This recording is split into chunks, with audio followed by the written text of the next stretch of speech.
Hello everyone. അപ്പോൾ നമ്മൾ ഇന്ന് ഡിസ്കസ് ചെയ്യാൻ വേണ്ടി പോകുന്നത് സൂപ്പർ മെഷ് അനാലിസിസ് നമ്മൾ ഇന്നലെ പഠിച്ചായിരുന്നല്ലേ. ഇന്നലെ കഴിഞ്ഞ വീഡിയോയിൽ പഠിച്ചായിരുന്നു. അത് കണ്ടിട്ട് മാത്രം ഈ വീഡിയോയിൽ ഇരിക്കുക കേട്ടോ. അപ്പൊ അതിന്റെ ക്വസ്റ്റ്യൻസും പിന്നെ ടൈപ്പ് 2ഉം ടൈപ്പ് 3ഉം കൂടെ ഒന്നിച്ചുള്ള കുറച്ച് ക്വസ്റ്റ്യൻസും കൂടെ ഉണ്ട്. അത് രണ്ട് ക്വസ്റ്റ്യൻ ആണ് നമ്മൾ ഇന്ന് ചെയ്യാനായിട്ട് ഉദ്ദേശിക്കുന്നത്. സോ നമ്മൾ മെഷ് നമ്പർ 1 നമ്മൾ സെലക്ട് ആണ്. നമ്മൾ എന്താണ് ഒരുപാട് ഡയലോഗുകളും കഥകളൊന്നും പറയാതെ തന്നെയാണ് നമ്മൾ മെഷ് നമ്പർ 1ലേക്ക് പോവാണ്. ഇതിനു മുമ്പുള്ള വീഡിയോസ് മാത്രം കണ്ടിട്ട് മാത്രം വീഡിയോ കാണുക. അതുകൊണ്ട് ബേസിക്സ് ഒന്നും ഞാൻ പറയുന്നില്ല. ഡയറക്റ്റ് ഞാനിവിടെ പെട്ടി നമ്പർ 1ൽ KVL അപ്ലൈ ആണ്. ഇതിനെ ഞാൻ I1 എന്ന് വിളിച്ചത്, ഇതിനെ I1 എന്ന് ഞാൻ വിളിക്കുന്നു, ഇതിനെ ഞാൻ I2 എന്ന് ഞാൻ വിളിക്കുന്നു, ഇതിനെ ഞാൻ I3 എന്ന് ഞാൻ വിളിക്കുന്നു. സോ അപ്ലൈ KVL ഓൺ പെട്ടി 2, സോറി പെട്ടി നമ്പർ 1ൽ ഞാൻ KVL അപ്ലൈ ചെയ്യാൻ വേണ്ടി പോവാണ്. പെട്ടി നമ്പർ 1ൽ KVL അപ്ലൈ ചെയ്യുമ്പോൾ എന്താ പറയുക, 10 into I1 minus I2, I1 minus I2. ഇത് മനസ്സിലാവാത്തവർ മുമ്പത്തെ വീഡിയോ കണ്ടിട്ട് മാത്രം പറഞ്ഞ കാര്യം. നമുക്ക് ഒരുപാട് സമയം കളയണ്ടെന്ന് വിചാരിച്ച് ഞാൻ ഇതിനു മുമ്പ് പറഞ്ഞ കാര്യങ്ങളൊന്നും ഇപ്പൊ പറയുന്നില്ല. നമുക്ക് വേണ്ട സൂപ്പർ മെഷ് മാത്രം ഞാൻ ഒന്നുകൂടെ എക്സ്പ്ലെയിൻ ചെയ്തു തരും. അല്ലാത്ത കാര്യങ്ങളൊന്നും ഞാൻ എക്സ്പ്ലെയിൻ ചെയ്യുന്നില്ല. This is equal to 50 എന്ന് വരും, right. So 10 into I1 10I1 minus 10I2 plus 5I1 minus 5I3 is equal to 50. 10I1 ഇതും കൂടെ ചേരുമ്പോൾ 15I1 minus 10I2 minus 5I3 is equal to 50. ഇതിൽ equation number 1. Yes, this is equation number 1. ഇനി നമ്മൾ mesh number 2ലേക്ക് പോകുമ്പോൾ അപ്പോഴാണ് നമ്മളൊരു കാര്യം മനസ്സിലായത്. മെഷ് നമ്പർ 1ൽ പ്രത്യേകിച്ച് പ്രശ്നമൊന്നുമില്ല. മെഷ് നമ്പർ 2ലേക്ക് പോയപ്പോൾ ഇവിടെ ഒരു കറണ്ട് സോഴ്സ് ഉണ്ട്. അപ്പൊ നമ്മൾ നോക്കി, ഈ കറണ്ട് സോഴ്സ് എന്ന് പറഞ്ഞാൽ മെഷ് നമ്പർ 2ക്ക് മാത്രം ഉള്ളതാണോ? അല്ല, മെഷ് നമ്പർ 2ക്ക് മാത്രം ഉള്ളതായിരുന്നു എങ്കിൽ നമ്മൾ ടൈപ്പ് 2 എന്ന് പറഞ്ഞേനെ. പക്ഷെ ഈ കറണ്ട് സോഴ്സ് ആർക്കൊക്കെ കോമൺ ആണ്? പെട്ടി നമ്പർ 2നും പെട്ടി നമ്പർ 3ക്കും കോമൺ ആണ്. അപ്പൊ ഇത് എന്താണ്? ഇത് സൂപ്പർ മെഷ് അനാലിസിസ് ആണ്. സൂപ്പർ മെഷ് അനാലിസിസ് എന്ന് പറഞ്ഞാൽ എന്താണ്? കറിവേപ്പിലയാണ്. കറിവേപ്പില എന്ന് പറഞ്ഞാൽ എന്താ? പക്ഷെ ഇവിടെ ഇല്ലല്ലോ അല്ലെ. കറിവേപ്പില എന്ന് പറഞ്ഞാൽ എന്താ? ഉപയോഗിക്കുക, യൂസ്, ദെൻ എറിയുക അല്ലെ കളയുക. ഇതാണ് കറിവേപ്പില എന്ന് പറഞ്ഞാൽ. നമ്മൾ എന്ത് ചെയ്യണം? ആദ്യം ഈ ബ്രാഞ്ചിനെ നമ്മൾ യൂസ് ചെയ്യണം. നേരത്തെ ക്വസ്റ്റ്യൻ, നമ്മൾ കഴിഞ്ഞ വീഡിയോയിൽ ചെയ്ത ക്വസ്റ്റ്യനിൽ ഇവിടെ കറണ്ട് സോഴ്സ് മാത്രമേ ഉണ്ടായിരുന്നുള്ളൂ, വേറൊന്നും ഇല്ലായിരുന്നു. ഇവിടെ കറണ്ട് സോഴ്സ് റെസിസ്റ്റർ ഉണ്ട്. അതൊന്നും നമ്മൾ നോക്കുന്നില്ല. കറണ്ട് സോഴ്സ് ഉള്ള ആ ബ്രാഞ്ചിനെ മാത്രം നമ്മൾ നോക്കുന്നു. എന്നിട്ട് ആ ബ്രാഞ്ചിനെ മൊത്തത്തിലാണ് എടുത്തെറിയുന്നത്, അല്ലാതെ കറണ്ട് സോഴ്സിനെ മാത്രമല്ല. ഇവിടെ നമ്മൾ നോക്കുന്ന സമയത്ത് എന്താണ്, ഈ ഒരു ഇത് നമ്മൾ നോക്കുന്നു. ഓക്കെ, അപ്പൊ എന്താണ് 2 എന്ന് പറയുന്ന ഈ കറണ്ട് സോഴ്സിന്റെ അതേ സെയിം ഡയറക്ഷനിലാണ് I2 എന്ന് പറയുന്ന കറണ്ട് പോകുന്നത്. ഓക്കെ, സോ കറണ്ട് ഇക്വേഷൻ നമ്മൾ എഴുതാണ്.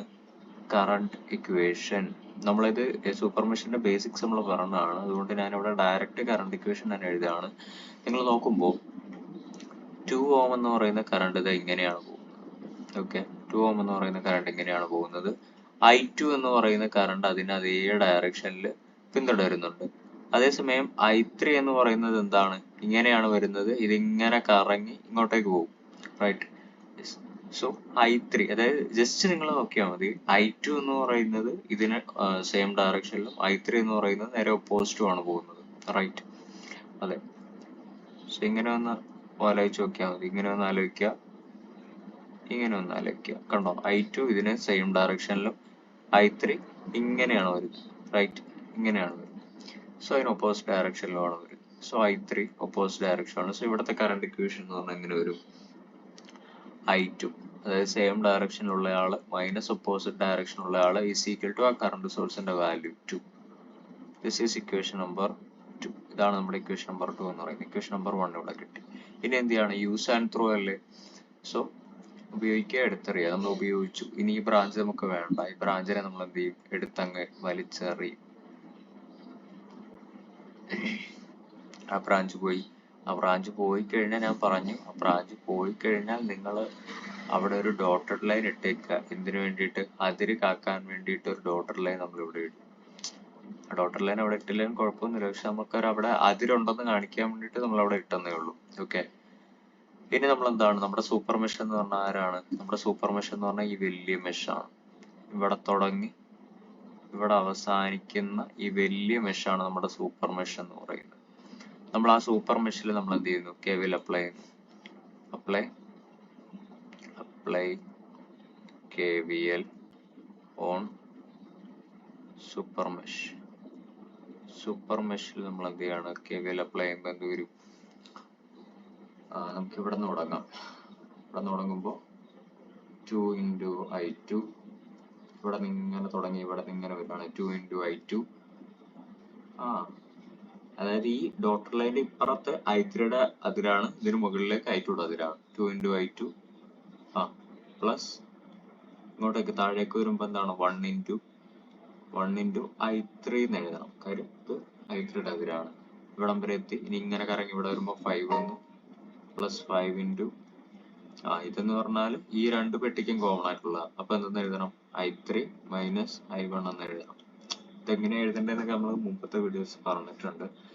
ഇനി ഇവിടെ കയറി വന്ന് 10ലേക്ക് വരുമ്പോൾ പ്ലസ് 10 × I2 മൈനസ് I1 എന്ന് എഴുതണം.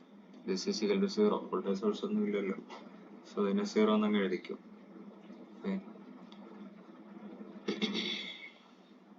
അപ്പൊ എന്ത് വരും? 2I2 പ്ലസ് I3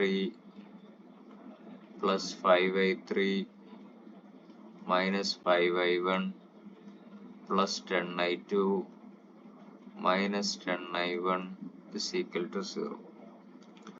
ഇത് നിങ്ങൾ ചെയ്യുന്ന സമയത്ത് എന്ത് വരും? Minus 15I1 plus 12I2 minus 6 അല്ല, plus 6I3 is equal to 0. ഇത് ഇക്വേഷൻ നമ്പർ 3. ഈ 3 ഇക്വേഷൻ നിങ്ങൾ കാൽക്കുലേറ്ററിൽ സോൾവ് ചെയ്യുക.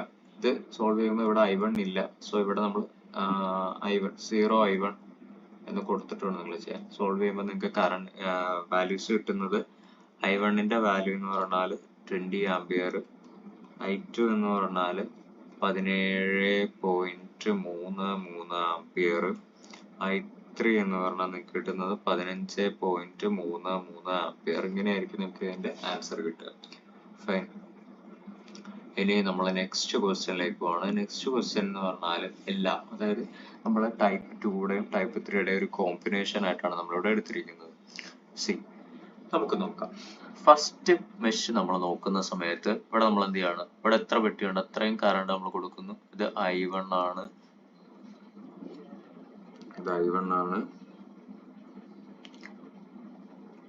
ഇത് I2 ആണ്, ഇത് I3 ആണ്, ഇത് I4 ആണ്, ഓക്കെ. സോ നമ്മൾ മെഷ് നമ്പർ 1ൽ KVL അപ്ലൈ ചെയ്യാൻ വേണ്ടി പോയി. മെഷ് നമ്പർ 1ൽ KVL അപ്ലൈ ചെയ്യാൻ വേണ്ടി പോയപ്പോൾ നമുക്കൊരു കാര്യം മനസ്സിലായി. അവിടെ KVL അപ്ലൈ ചെയ്യേണ്ട കാര്യമില്ല. കാര്യം എന്താണ്? ഇത് ടൈപ്പ് 2 പോലെയാണ് കിടക്കുന്നത്. അതായത് ഒരു പെട്ടിയിൽ മാത്രമായ ഒരു കറണ്ട് സോഴ്സ് കിടക്കുന്നു. അവിടെ നമ്മൾ KVL അപ്ലൈ ചെയ്യേണ്ട. ഡയറക്റ്റ് നമുക്ക് ആ current I1 is equal to 5 ampere എന്ന് നമുക്ക് എഴുതാം. പക്ഷെ ഇവിടെ ഒരു പ്രശ്നമുണ്ട്. അതായത് നമ്മൾ നേരത്തെയൊക്കെ ചെയ്ത ക്വസ്റ്റ്യൻസ് നിങ്ങളൊന്ന് നോക്കിയാൽ നിങ്ങൾക്ക് മനസ്സിലാവും. ഇപ്പൊ ഫോർ എക്സാമ്പിൾ നമ്മുടെ ഒരു പെട്ടിയിൽ ഇങ്ങനെയായിരുന്നു കറണ്ട് സോഴ്സ് ഇരുന്നതെന്ന് വിചാരിക്കും. ഓക്കെ, നമ്മുടെ ഒരു പെട്ടിയുണ്ട്, അതിൽ കറണ്ട് സോഴ്സ് നമ്മൾ I1 ഇങ്ങനെയാണ് എടുത്തത്. ഇതൊരു 1 ആംപിയർ ആണെന്നിരിക്കട്ടെ. നമുക്ക് I1 is equal to 1 ampere നമുക്ക് എഴുതാം. കാര്യം എന്താ? ഈ കറണ്ടിന്റെ ഡയറക്ഷൻ ഇങ്ങോട്ടേക്കാണ്. I1 ഇങ്ങനെ കറങ്ങി വരുന്നത് എങ്ങോട്ടേക്കാ? ഇങ്ങോട്ടേക്ക് തന്നെയല്ലേ? അതെ. അപ്പൊ I1ന്റെ ഡയറക്ഷനും കറണ്ടിന്റെ ഡയറക്ഷനും സെയിം ആണ്, റൈറ്റ്? യെസ്. ഇനി അതേ സമയത്ത് ഈ കറണ്ടിന്റെ ഡയറക്ഷൻ നേരെ തിരിച്ചായിരുന്നു എന്ന് വിചാരിക്കും. നേരെ തിരിച്ചായിരുന്നു എങ്കിൽ ഇത് I1 is equal to -1 ampere നമ്മൾ എഴുതിയാണ്. അതേപോലെ തന്നെയാണ് ഇവിടെ വന്നേക്കുന്നത്. ഈ I1ന്റെ ഡയറക്ഷൻ എങ്ങോട്ടേക്കാണടാ? മുകളിലേക്കല്ലേ? ഇങ്ങനെ വന്ന് മുകളിലേക്ക് പോകും. ഈ കറണ്ടിന്റെ ഡയറക്ഷൻ താഴേക്ക്, അതായത് രണ്ട് കറണ്ടും ഓപ്പോസിറ്റ് ആണ് എന്ന് പറഞ്ഞാൽ I1 is equal to direct നിങ്ങൾക്ക് 5 എന്ന് എഴുതാൻ കഴിയില്ല, -5 എന്ന് എഴുതാൻ കഴിയുള്ളൂ. സോ ആ ഒരു കാര്യം നിങ്ങൾ നോക്കുക. ഓക്കെ, ഇത് നമുക്ക് ഇക്വേഷൻ നമ്പർ 1 എന്നോ എന്തെങ്കിലും വിളിച്ചോ, അല്ലെ പോട്ടെ. ഇതിപ്പോ I1 ന്റെ വാല്യൂ നിങ്ങൾക്ക് കിട്ടിയതല്ലേ, ഇതിനെ ബോക്സിൽ ഇട്ടോ. ഇനി ഇത് നമുക്ക് പിന്നെ നോക്കാം. ഇവിടെ നോക്കുമ്പോഴത്തേക്കും ഇവിടെ ഒരു കറണ്ട് സോഴ്സ് ഉണ്ട്. ഈ പെട്ടി നമ്പർ 2ലേക്ക് ഇപ്പോൾ ഇവിടെ ഒരു കറണ്ട് സോഴ്സ് ഉണ്ട്. രണ്ടുപേർക്കും കോമൺ ആയിട്ട് വരുന്നു സൂപ്പർ മെഷ് കറിവേപ്പില. അത് നമുക്ക് ലാസ്റ്റ് ചെയ്യാം. അടുത്തതിലേക്ക് പോയപ്പോൾ ഒരു കറണ്ട് സോഴ്സ് ഉണ്ട്. സോ അവിടെ നമ്മൾ ചെയ്യേണ്ട കാര്യമുണ്ടോ? ഇല്ല, അവിടെ നമ്മൾ ചെയ്യേണ്ട കാര്യമില്ല.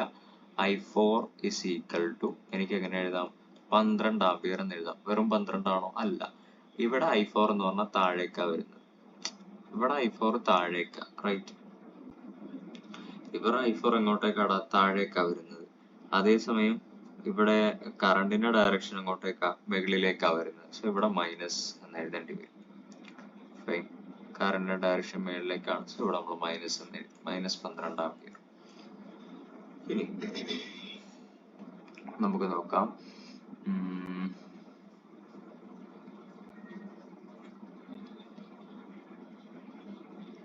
Super mesh. നമുക്ക് ഈ രണ്ട് പെട്ടിയും കഴിഞ്ഞല്ലോ, ഈ പെട്ടിയും കഴിഞ്ഞു, ഈ പെട്ടിയും കഴിഞ്ഞു. ഇനിയിപ്പോ ഈ ഒരു പെട്ടി മൊത്തത്തിലുള്ളതല്ലേ ഉള്ളൂ. അവിടെ നമുക്ക് സൂപ്പർ മെഷ് അപ്ലൈ ചെയ്യാം. ശ്രദ്ധിച്ചു എങ്ങനെയാണ് അത് ചെയ്യുന്നതെന്ന് ചോദിച്ചെങ്കിൽ, എന്താ ഞാൻ പറഞ്ഞത്? കറിവേപ്പില അല്ലേ, ഉപയോഗിച്ചിട്ട് എടുത്തു കളയുക. സോ ഈ അത് നമുക്ക് ഇവിടുത്തെ ഈ കറണ്ടിന്റെ ഇക്വേഷൻ നമുക്ക് എഴുതാം. ഇവിടെ നോക്കുമ്പോ തന്നെ മനസ്സിലായല്ലേ, I3 എന്ന് പറയുന്നത്, അതായത് ഈ കറണ്ടിന്റെ ഡയറക്ഷൻ മുകളിലേക്കാണ്. I2 എന്ന് പറഞ്ഞാൽ അതിനെ എന്ത് ചെയ്യുന്നുണ്ട്? I2 എന്ന് പറഞ്ഞാൽ അതിനെ ഒപ്പോസ് ചെയ്യാണ്. I2 അതിനെ ഒപ്പോസ് ചെയ്യാണ്. I3 അതിന്റെ സെയിം ഡയറക്ഷനിലാണ് പോകുന്നത്. സോ നമുക്ക് കറണ്ട് ഇക്വേഷൻ എഴുതുമ്പോൾ കറണ്ട് ഇക്വേഷൻ നമ്മൾ എഴുതുന്ന സമയത്ത് എങ്ങനെ എഴുതാം? I3 minus I2 is equal to ആ കറണ്ടിന്റെ 7 ampere. This is equation number 1. Okay, ഇനി ഈ സംഭവം നമ്മൾ എടുത്തെറിയുന്നു. യൂസ് ആൻഡ് ത്രോ അല്ലേ, നമ്മൾ ഇതിനെ കളയുകയാണ്. ഈ ബ്രാഞ്ചിനെ എടുത്ത് നമ്മൾ കളയാൻ വേണ്ടി പോവുകയാണ്.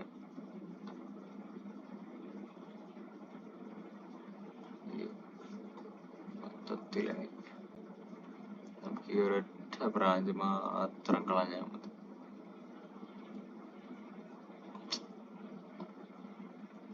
ഒരു ബ്രാഞ്ച് മാത്രം കളഞ്ഞാൽ മതി.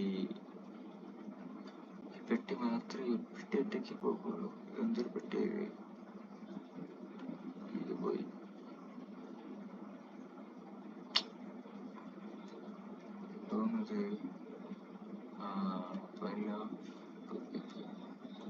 ഇനി നമുക്ക് ഡബർ ഇട്ട് മായ്ക്കാം.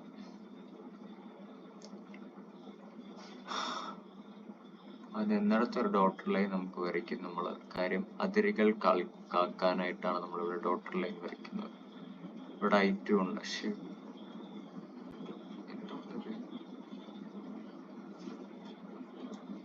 ഇവിടെ I2 ഉണ്ടായിരുന്നു, ഇവിടെ I3 ഉണ്ടായിരുന്നു.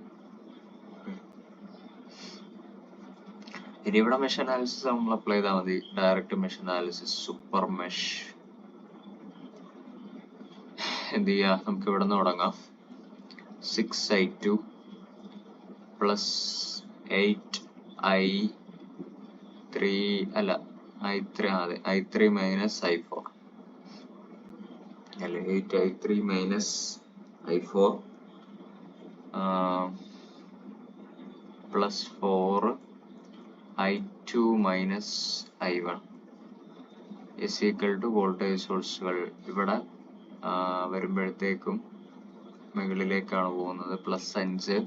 ഇവിടെ വരുമ്പോഴത്തേക്കും താഴേക്കാണ് പോകുന്നത്, ഇവിടെയും +5. സോ 5 + 10 15 ആണ് വോൾട്ടേജ് സോഴ്സ്. ഇത് നിങ്ങൾ സിംപ്ലിഫൈ ചെയ്യുക. നിങ്ങൾക്ക് സിംപ്ലിഫൈ ചെയ്യുമ്പോൾ നിങ്ങൾക്ക് കിട്ടുന്നത് -4I1 + 10I2 + 8I3 -8I4 is equal to 15. This is equation number 2. Okay. ഇവിടെ നമുക്ക് I1 ന്റെ വാല്യൂ അറിയാം, അത് ഇവിടെ ഇട്ട് കൊടുക്കാം. I4 ന്റെ വാല്യൂ അറിയാം, അത് നമുക്ക് ഇവിടെ ഇട്ട് കൊടുക്കാം. പിന്നെ നമുക്ക് ആപ്പട അറിയാത്ത I3 I2 ആണ്. അപ്പൊ നമുക്ക് എന്ത് ചെയ്യാം, ഈ വാല്യൂസ് നമ്മൾ ഇവിടെ ഇട്ട് കൊടുക്കുമ്പോൾ I3 I2 വെച്ചിട്ടുള്ള ഒരു ഇക്വേഷൻ ആയിരിക്കും നമുക്ക് ഫൈനലി ഇവിടെ കിട്ടുന്നത്. Fine. അതായത് സംഭവം ഇത്രേ ഉള്ളൂ, നമുക്ക് കിട്ടുന്നത് ഇങ്ങനെയായിരിക്കും. ഫൈനലി കിട്ടുന്നത് 10 നിങ്ങളിവിടെ I3 I2 യുടെ വാല്യൂ ഇട്ട് കൊടുക്കുമ്പോൾ നമുക്ക് 10I2 plus 8I3 is equal to -93 എന്ന് കിട്ടും. ഇതാണ് നമ്മുടെ റിയൽ സെക്കൻഡ് ഇക്വേഷൻ. ഈ രണ്ട് ഇക്വേഷൻസ് തമ്മിൽ നിങ്ങൾ സോൾവ് ചെയ്യുക. അപ്പൊ നിങ്ങൾക്ക് I3 യുടെ I2 യുടെ വാല്യൂ കിട്ടും. I2 എന്ന് പറയുന്നത് നിങ്ങൾക്ക് കിട്ടുന്നത് I2 is equal to -8.27 ampere എന്നും I3 എന്ന് പറഞ്ഞാൽ നിങ്ങൾക്ക് കിട്ടുന്നത് -1.27 ആംപിയർ എന്നുമാണ്. ഞാൻ എല്ലാം എക്സ്പ്ലെയിൻ ചെയ്തിട്ടില്ല, കാര്യം മെഷ് അനാലിസിസും സൂപ്പർ മെഷ് അനാലിസിസ് ഒക്കെ നമ്മൾ പ്രീവിയസ് വീഡിയോസിൽ ചെയ്തതാണ്. കോൺസെപ്റ്റ് മനസ്സിലാക്കുക എന്നുള്ള ഒരു ലക്ഷ്യം വെച്ചിട്ട് മാത്രമേ ഞാൻ ഇത് പറഞ്ഞിട്ടുള്ളൂ. ഓക്കെ ഫൈൻ, മനസ്സിലാക്കാണെന്ന് വിശ്വസിക്കുന്നു. അപ്പൊ ഇതോടുകൂടി നമ്മുടെ മെഷ് അനാലിസിസിന്റെ ക്വസ്റ്റ്യൻസ് ഒക്കെ ഏറെക്കുറെ കഴിഞ്ഞു. ഇനി നമുക്ക് ക്വസ്റ്റ്യൻസ് ചെയ്യാം. ഇനി നമുക്ക് തെവെനിൻ തിയറം, നോർട്ടൺ തിയറം ഒക്കെ നമുക്ക് ചെയ്യാനുണ്ട്. നമുക്ക് ചെയ്യാം കേട്ടോ.